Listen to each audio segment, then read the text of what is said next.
Hi there, I'm Michael Robinson. So face masks are going to be the new fashion statement, huh? Well, something we've been thinking about a lot is what does that mean for the future? How much time are we going to be wearing face masks? Is it going to be something that we do for the next 3 months, 6 months, 1 year?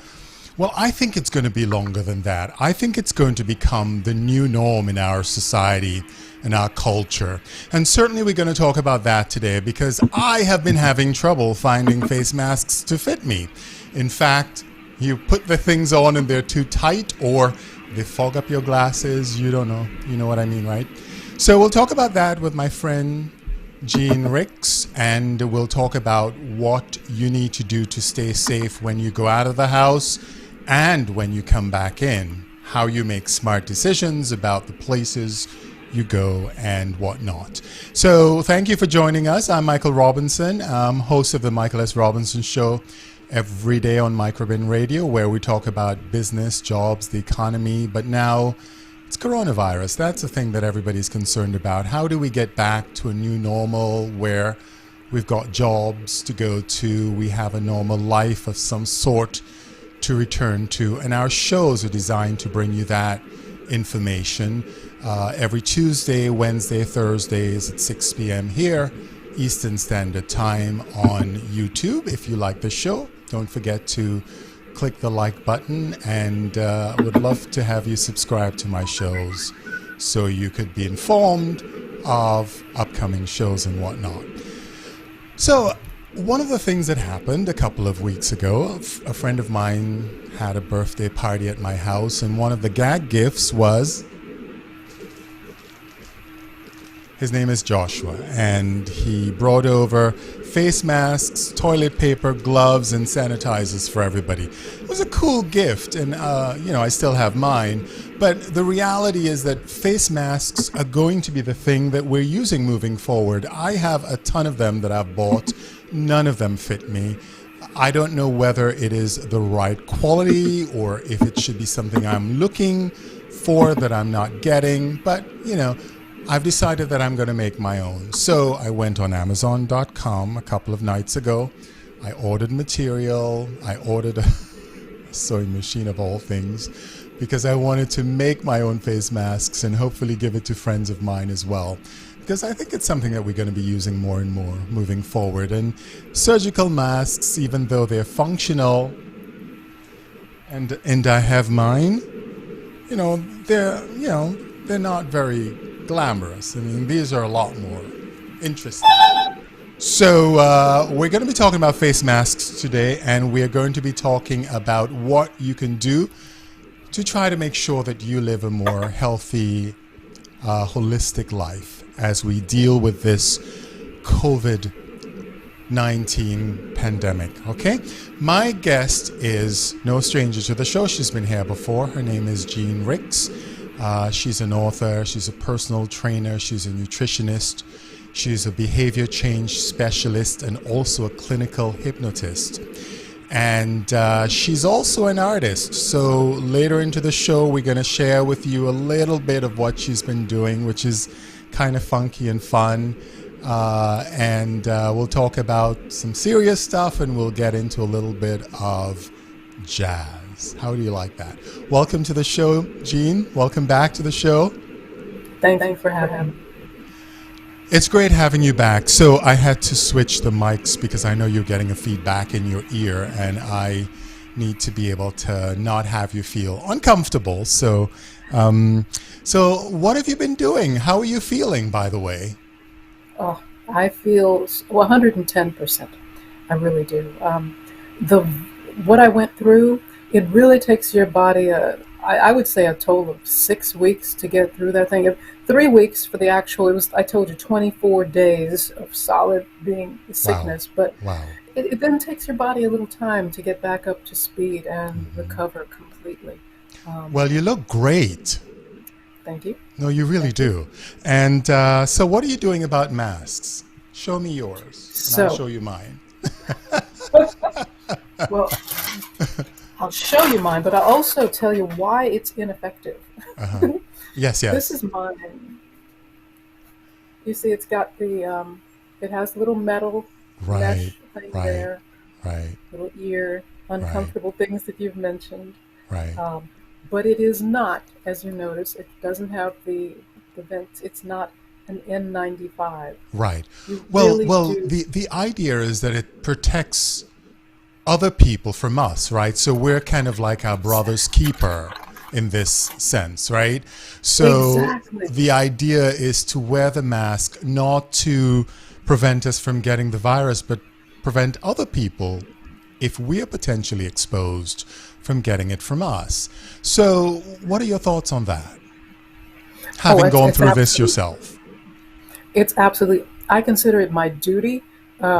It's my responsibility because we don't have effective antibody testing now. Right. There have been people who've gone through what I went through, which again, I would test it negative, but the test could be a false negative. We don't have completely accurate testing yet, Right. which means even once you've had the COVID-19 and you've gotten through it, there are people who have, after 14 days, after 21 days, still tested positive, which means you're still shedding, is what they call it. It means you're still contagious. So it's my responsibility to wear a mask, not for my sake, as you mentioned, but for your sake, to make sure nothing comes across. Now, with surgical masks, with the kind of mask that I have, with the cloth masks, the problem is they are still uh, receptive to aerosol particles. Remember that virus. If you saw it under an electron It's very microscope, small. it's you could barely pick it up under a powerful electron microscope. So it's still getting through, which is why sometimes it's evil. But I laugh because they've now got these barriers up between. If you go to the cashier, they've got this plexiglass, shield up now to protect the cashier, and it doesn't really protect. It's as if the concept that something hits the surface and keeps going. You know how air goes. Air Hmm. moves over things. Around, So yeah. yes, so it's kind of pointless, but it makes people feel more secure. So that's a good thing. So let's talk a little bit about the masks because you sent me this article a couple of days ago that I thought was interesting, Yeah. and they were talking about how ineffective the masks were. Let's talk about that a little bit. Well, here's the problem. As we're going back into the workplace, even while you're at home, but mostly when we're back outside and we're wearing that mask, now you have to take a cell phone call. You touch the mask, you maybe adjust it. Guess what? You've just put some little potential particles on there. You have a pen or a pen, something you're writing with, and you touch that mask. Once again, it's better than touching your face, yes, but you're still creating like this petri dish on the outside of your mask. Most people, hopefully, are taking that mask off at home and putting it in a bag. And either if it's a cloth, they're going to wash it at some point and clean it and put on a fresh one the next day. But a lot Hmm. of people are wearing these as if it's a uniform and they're wearing Right. the same mask over and over and over and over again. Guess what? You've got a petri dish. You've really, it's accumulated over time. You touch the elevator button, you touch do you know what I'm saying? Yes, of course. You're Yes. creating an environment of actually infecting, becoming more infectious rather Hmm. than Hmm. protecting yourself. We have to change those masks every single day. I Um, think it also has to be an investment, right? You have to invest in buying a couple of these. If in my case, I was thinking about the cloth masks that you can actually throw in the washer after each use, and probably getting about 20 of them. Or I thought about making the things because I'm thinking my face is sort of different from yours, and I don't know why they think that one mask fits all because it doesn't. And I put a mask on, and my ears pop out like like teacups. I mean, it's not very flattering nor cute. So Not Not to mention possible. you're You're always, constantly adjusting it, right? You're adjusting the mask or it's slipping and yeah. sliding. It's not practical. So I'm thinking that I should make my own because there's nothing out there specifically for men with larger faces or bigger heads. It's one size fits all. So I think this is something we have to look at moving forward. The fact that when you're wearing a mask, you need to be sure that it's comfortable. So you're not going to be fidgeting and adjusting as you go out because, like you said, you've got a petri dish in front of your face and you're constantly touching it, which kind of like, dissolves the purpose of wearing it, right? And you So get those who tend to just leave it down here and they forget that it's down here because what now is they've up been with talking that? to. Yes, And you understand that when they have it down here, guess what? Not only is it allowing air to come in and you're getting particles, potentially viral particles, right. inside your mask, but also you're talking over it, which means you're getting a little droplets from your speech on there. And guess what? That's, again, we're just reinfecting or creating a more infectious situation than you would. And I've also seen people, they just leave it hanging on their ear. Once again, Hmm. guess what? Viral particles are able to get inside your mask now. And when you put it back on, you've just Right. infected yourself. Right, Uh, right. I yeah. love the So we want, ones where people just wear it below the nose and cover the mouth, and I'm thinking, okay, why? So yeah. it's interesting that we need to have like an etiquette on how to wear masks and what we should wear and what not. The other thing that I wanted to mention is the fact that we shouldn't really go out there looking for I-95 masks because really the frontline workers need them and there are not a whole lot that are on the market at the moment. So unless you have some sort of underlying condition, health condition, or you're someone who's older and vulnerable, try not to wear the N95 mask. I mean, I have one here and I keep it because my friend gave it to me and I kind of feel guilty because I think I should take it to the hospital and say, hey, here's a mask, but they may think I'm crazy. So I've decided against Yeah. that one. So it's about understanding the mask, the type of masks you should be wearing, the quality of the cloth too. That's something that I Yes. didn't realize is that if you're looking at the thread count of the cloth, it should be at least 180 thread count. And if you're thinking of doubling that, meaning it's back and forth, you have 180 times 2, which is a better, I mean, it doesn't protect you from the virus, but once again, it protects the larger particles because everything is aerosol, right? When I speak, it becomes aerosol. When I breathe, it becomes aerosol. So all of that stuff goes into the atmosphere, but the thicker the mask, the more it's trapped inside of what you're wearing, which is really the key thing, right? And I've also read that having that silk lining on the inside, so you've got two barriers, the silk lining and then the cloth. But again, remember, you're also trapping moisture as you speak, as you Sure, move, as you sure, breathe, sure. which also creates an environment where potentially more particles can be caught from the outside as well. So you must, I can't emphasize enough, changing it every day. And Sure. perhaps depending on the kind of work you do, oh, Michael, I've seen people trying to exercise in these and, running outdoors and that Hmm. kind of thing. So if you're doing a different kind of activity, know that you have to change that mask. We cannot keep wearing the same over and over again. I had to take my car in, and the fellow there, you could tell that the mechanic, because there was a big black spot here, you could tell Hmm. that he'd been taking it on and off and on and off and on and off. If you're in that kind of situation, make a rule for yourself where Hmm. after 3 hours or 6 hours, you're changing that mask and you're not wearing it the whole day. Do you know what I mean? Maybe you're Right. in that kind of work environment where you cannot wear that mask the whole day. And just accept, as you said, make it the new norm for yourself. Hmm. It's for you, Well, actually, it's for others, but still, do you know what I'm saying? Yes, of course. And the other thing is that what if you get wet? You're in the rain and it pours and your mask is wet. It's no longer effective or useful. So make sure you have one with you that you can change into. It almost is like a new way of thinking, right? Don't just carry one. Make sure you have another one just in case. and Right. have I like to have a bag with me for things Hmm. that I'm going to be picking up. Like when I go down to pick up my mail, I put the mail in a bag. Do you know what I mean? I'm not just carrying things around and then boop, there you're Hmm. touching Hmm. your face. So for things that you know you're going to a store, you're going to a couple places, and you want to put something in something, have something with you Right. already. Because as you know, a lot. Well, I don't know about where you are, but here in New York, they're making you buy bags. Ah, So yes, it's yes. important to bring your own bag with you, and it's important to, if you can, pack your own bag so that you're the only one touching the items going into your bag. You, you see? Well, the protocol here is that we do have bags that we take to the store because I'm big on recycling. But now with the coronavirus, if you carry your bag, you have to bag the groceries yourself. However, Good.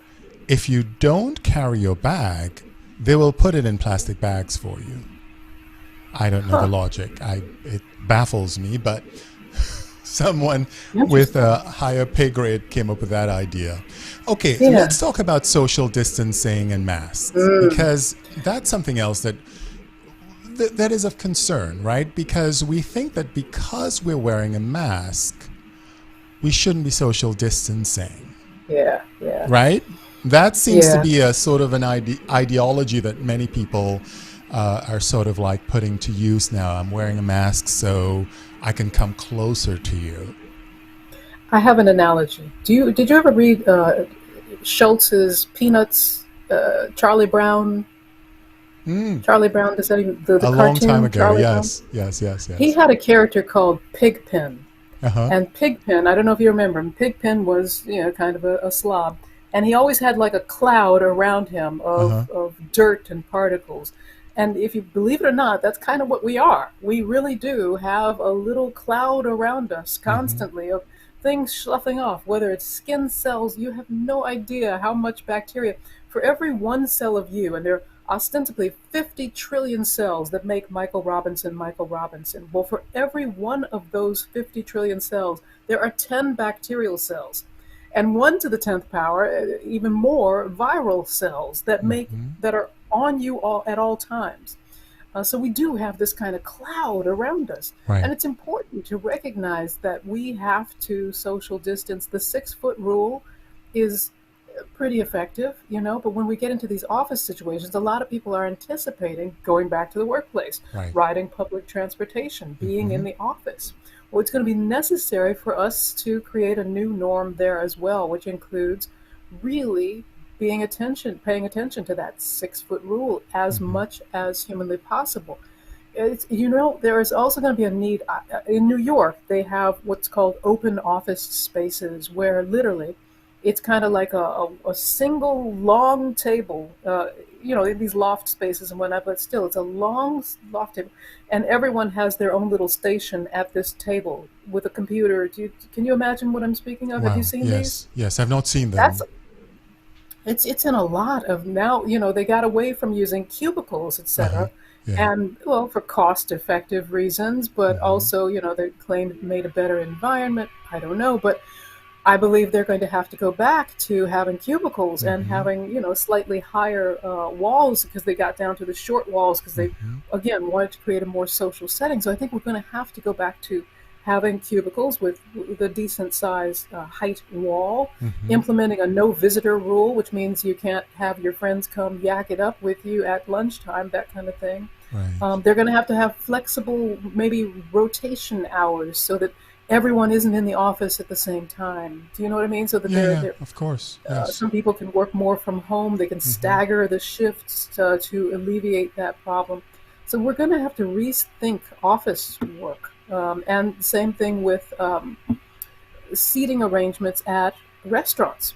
Yeah. Restaurants are not going to be an easy open for people because they're going to have to lower the capacity. If I were a restaurant owner, I've got to figure out how I'm going to still make a profit when I'm required to still have the electricity on and pay the servers and et cetera, but only at maybe half capacity. Or Right. Or you've less been than to half. Manhattan restaurant. Usually it's less Yes, than half. yeah, And in Manhattan. these places rely on volume in order to make a profit. You want to pack as many people in as possible and have tables rotating as quickly as possible in order to make a profit. And when you think about the astronomical rents in the city of Manhattan and other places, without that kind of fill, I do not see from a business perspective how these places are going to be able to even keep the lights on 6 months, 7 months, 8 months from now, because you have two things working against you. You want to be able to maintain social distancing, but you also want to be able to ensure that people who are coming into your establishment feel confident that they're safe, that they're not going to be potentially infected by something or someone in your place. So you have all of this psychological nuances happening at the same time that you have the financial burden of keeping this business going. So there's so much to work out that we really don't fully understand the ramifications involved.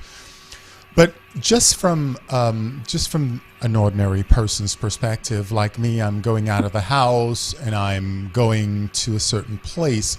I think one of the things that we have to be is smart and mindful of what we do, the functionality of what we do and why we're doing it. Do we need to go to the movies? If the movies open up in 2 months' time, is it necessary to go to the movies? So we have to be smart about these kinds of decisions that we make, because potentially it sounds cool, it sounds amazing, it sounds, oh my God, I can go to the movies again. But, you know, are we really ready for that, right? So what is your exposure? What is your exposure level? Exactly. The same thing with the restaurants as well. I mean, I saw an article on CNN last night where a restaurant is opening up and they're putting shower curtains between each table. And I'm thinking, why would I want to go to a restaurant with shower curtains in between me? I mean, it just doesn't even seem like a place that I want to eat in, much less. Well, and then it gets back to the particles not being able to go over. Yeah, really? Exactly. Right. The particles are so stupid that they're just going to stay in the corners of the curtain. Yeah. Yeah, so we're in this really dynamic, precarious place of uncertainty and, and fear, because you want to go back to some level of normalcy, but at the same time, you want to be smart about it, because you don't want to be, coming back with a potential infection, and certainly the potential of the virus spiking because we become social again is a great factor too. It's going to happen, and yes, we have to not be complacent. And as you know, children are now being affected too, and their natural proclivity is to be near and around and hug and touch and then touch themselves. Right. Yes. We're going to have to really, really monitor and help them understand. This is very hard for adults. Imagine how hard it is for children. Yes, absolutely. So thank you. That was, great conversation, but I want to take things on a lighter note because everything is so heavy these days. But you shared with me this beautiful CD that I've been listening to all day. I mean, I've been working hard this morning trying to understand this new program called vMix. And then I put on the CD and I'm like, oh, this is so cool. So I want to share it with everybody because the CD is called Finger Painting. And you did a collaboration with Nick Coleone? Coleone. Right, yeah. Coleone. And the song that you got involved with is called Only to See You Smile. The number smile. 2, See You Smile. So I want to play it for our audience just so that they hear a little bit of it. Is that okay? Yes, thank you. Okay, awesome. Only wanna see you. I only wanna see you smile.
So tell us about it. It's beautiful. I absolutely love it. How was your involvement with the whole project? Well, I met him at, first of all, Kenny Webb. He's a DJ that was really prominent back in the 70s. He's one of the DJ pioneers of New York radio, of black Right. New York radio. He was called Kenny Spiderweb. And Right. he's been a dear, know who he dear, is, dear yeah. friend and mentor for eon. And he invited me to come to Birx Jazz Fest, which happens in Pennsylvania annually. Mhm. And I met Nick there, and we realized, wait a minute, we're both from Chicago, and we started trading, stories and whatnot. I said, well, when you do your CD, I've got some material for you. So I sent him, a bunch of songs. Now, I wrote for George Benson. George Benson did my song Love Remembers, which is the title of this CD. Right. Shaka Khan did one of my songs called Don't Ask. And I was writing music for the Weather Channel for about 14 years. So anytime you heard local on the 8s, Right. they would play that smooth jazz. This is before NBC bought them. They would play smooth jazz behind local on the 8s. And a lot of that was my stuff, especially if you heard guitar music, that was probably me. Wow. So I have like a lot of smooth jazz tracks. I need to actually release another CD of my own. But I sent him one. He was like, I can't get this groove out of my head. I love this song. So I did all the music on it. So you'll hear the keyboards and the little guitar filler Right. background stuff and the drums and the bass. And then I also sang all the background vocals. You did? So, Oh my God. I was yeah, that's thinking, all me. it's beautiful. It's absolutely beautiful. I have to tell you that it certainly calmed me down this morning while I was working. So thank you for that. And I encourage everyone to go and get the CD. It's available on Amazon.com. And is it on iTunes as well, or just Amazon? Yes. It's on Yeah, iTunes. I'm pretty sure. And yeah. I'll show you the album cover. So if you go, this is the album cover. It's called Finger Painting. And Thank you so much. no, absolutely, my pleasure. I absolutely love music and art. I had Dionne Warwick on last week, and Robert Cool Bell. He was the Ooh, the Kool band and the leader Gang. of Cool and yes. So that was a Yeah. very interesting interview. Unfortunately, they couldn't be in the studio with me, but it was a really great, interview, and I enjoyed it tremendously. So thanks for sharing. I wonder your when talent. we're going to be able to get back to having club dates. I know. Nick wasn't able to do club dates to support the release of his own CD. Right. So I wonder when we're going to, Is again, there- social distance. Is there anything I can do to help with the production or promotion of his work? If you want me to, I can push it on the show again in future. Oh, fantastic. Yeah. All right? Yeah. All right. Absolutely. Okay. But yeah, it's weird. Clubs are the same thing, the social distancing thing. When will we be able to go see live music? I don't know.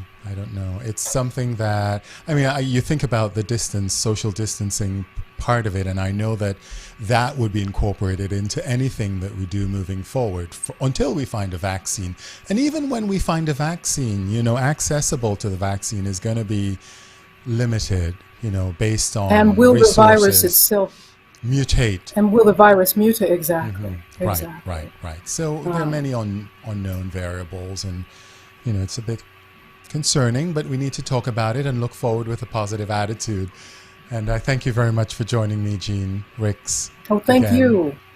Do you want you. to talk about what you're doing right now so people know how to reach you? And I'm about to put up a series of health videos on my website, which is New Day, www.newday.org. And also my book is still available, The Biology of Beating Stress. And we've never been in more stress than we are right now. There's so much pressure on everyone. So The Biology of Beating Stress, available on Amazon, Barnes & Noble, and from my website.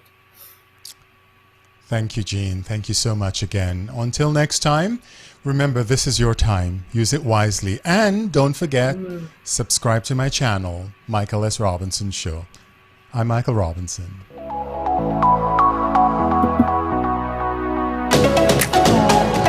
Thanks, Michael.